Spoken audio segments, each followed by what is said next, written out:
There's a Republican named Jody Hice who's running in Georgia for the 10th District House seat, and Hice actually tied a guy named Mike Collins in the Republican primary in May, and each candidate got about 34% of the vote, and the winner of the July 22nd runoff election is going to face the Democrat Ken Dias in November. Now, here's why this is both noteworthy and very alarming, okay? Jody Hice is a friggin' lunatic.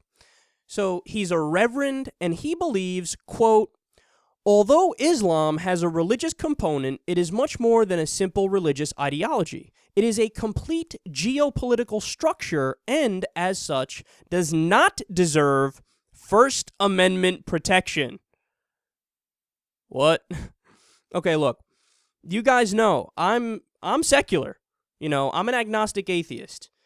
There's nobody, and I'm a big-time anti-theist, which means I don't like religion. I don't see value in religion. There's very little value in religion. The negatives outweigh the positives to me. So I hate all religions, okay? Islam is no different. But even I wouldn't take away First Amendment protections from different religions or Islam. Why? Because I actually believe in the First Amendment, and I believe in the idea of freedom. But this idiot, this Christian, who, by the way, agrees with the Taliban and agrees with Islam on a lot more things than he would like to think he does, right? He's saying, no, the First Amendment does not apply to Muslims. Well, that's fantastic. You could take that legal opinion and shove it directly in your anus. Why? Because it's not true. It's just a fact. It's a matter of fact that, yes, whether you like it or not, the First Amendment does apply to Muslims. It applies to all religions. Okay? Quote, Islam is a geopolitical system that has governmental, financial, military, legal, and religious components. And it's a totalitarian system that encompasses every aspect of life, and it should not be protected under U.S. law. I always find it hilarious when you have these guys. These are the same people that scream about how they love the Founding Fathers and they love the Constitution, and then every belief they have is the exact opposite of what the Constitution demands and what the Founding Fathers believed in. You know, dude, it doesn't matter if you don't think legal protections apply to them. They do. And by the way, you're just as bad as them. One of the problems with fundamentalist Islam and with trying to implement governments that are based on that is they shut out all dissent and they shut out all people or belief systems that disagree with them. But you're doing the same thing. So you're guilty of all the wrong that they do.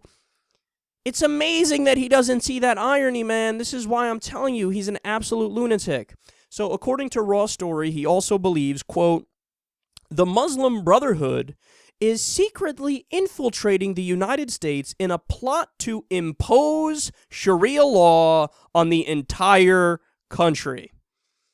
With that, I rest my case that he needs Thorazine or Seroquel or any other antipsychotic because this dude has lost his ever-loving mind. How can anybody believe that, man? We've gone over this before, but you know how many Muslims are in government right now in Washington? A grand total of 1. His name is Keith Ellison. He's in the House of Representatives. Okay, he's a Democrat, and he is the least Muslim on the planet because he is incredibly progressive. That's how many there are. There used to be Huma Abedin, right? I think that's her name, who's Anthony Weiner's wife, and used to work for Hillary Clinton when she was a senator, but she wasn't elected, and she didn't do anything. Like, she wasn't, a big name or anything. So 1 Muslim dude, and you're saying the Muslim Brotherhood is infiltrating Washington, and they're going to impose Sharia law on the entire country. I need you to understand something. The entire Muslim population of the United States, what percentage of the population is Muslim? 0.8%. Not even a full percent. You can't control Kentucky with that many people. You can barely control a chain of Arby's with that many people. And even that, I don't think you can. Sweet Jesus, the Republican Party has absolutely gone crazy.